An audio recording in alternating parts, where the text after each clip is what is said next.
Good morning, ma'am and sir. So, thank you for taking your time to meet with me today. No? Because I really appreciate your presence for today. So, I would like to talk about Mika's progress in class and also to discuss some observations to better support her learning and development. Good morning, teacher. Thank you for informing us. So, before anything else po, I want to share that Mika is a very energetic and expressive child po. Well, she participates actively in class, mostly all the activities, and shows curiosity, especially during their playtime and of course during their group activities. And she also has a strong personality, which is a great potential if guided properly po. That's nice to hear, sir. And she's really active at home too.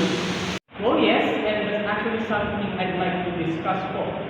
I've discovered that Mika sometimes displays hyperactive behavior in class, which is she often has difficulty staying seated, she can't focus on the task and complete activities. So there have also been a few instances that where she unintentionally hurt her classmate during playtime because of her high energy. So all I want to tell is that I want to emphasize that these behaviors are not common at her age. But of course, we need to address them early to better support her.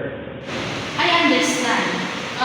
We also notice that at home, she's always moving and sometimes gets too rough and when playing.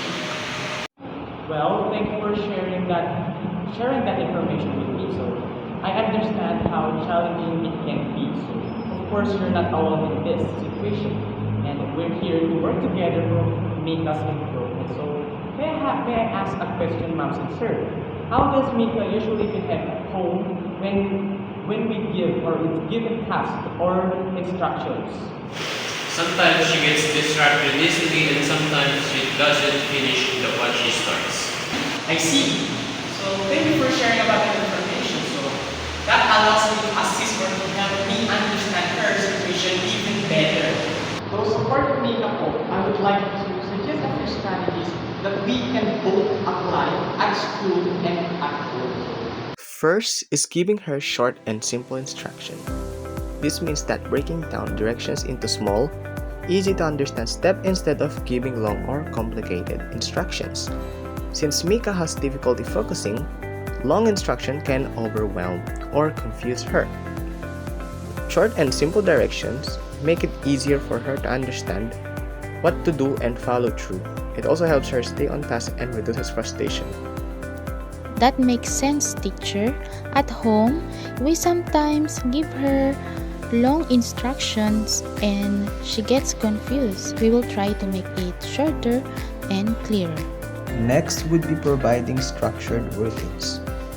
This means having a consistent daily schedule where activities happens in the same order or in every day, such as by playtime, learning time, or even snack time.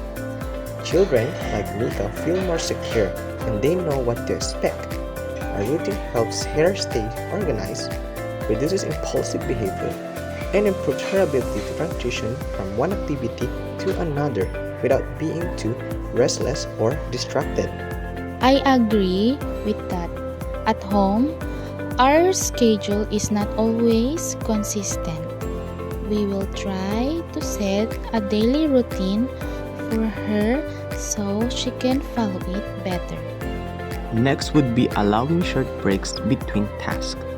This means that giving Mika brief breaks after completing a task so she can move around, relax, or release her energy. Because she is hyperactive, sitting for too long periods is quite challenging. Short breaks help her release excess energy, which allows her to return to task feeling more focused and calm.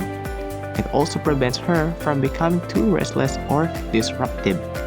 I see, teacher. She really has a lot of energy. Maybe giving her short breaks will help her calm down. We will try that at home too. And lastly, encouraging positive behavior through praise and rewards. This means recognizing and appreciating Mika when she behaves well, follows instructions, or completes tasks. For example, saying by good job or great job, or giving small rewards. Positive reinforcement motivates her to repeat good behavior. Instead of focusing on what she does wrong, this approach builds her confidence and encourages her to make better choices. And over time, she learns what behaviors are expected in a more positive way. That's a good idea. Sometimes we focus more on correcting her mistakes. We will start praising her more when she does something good. Which way in class, I will also guide her more closely and provide activities that allows her to move, but in a controlled way. So what do you think of this strategy, Master Sir? I think those will help.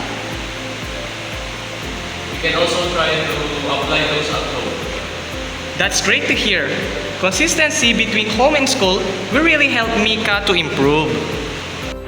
Thank you again for your cooperation and support. So please know that Mika is a wonderful child, and with proper guidance, she can improve and do very well.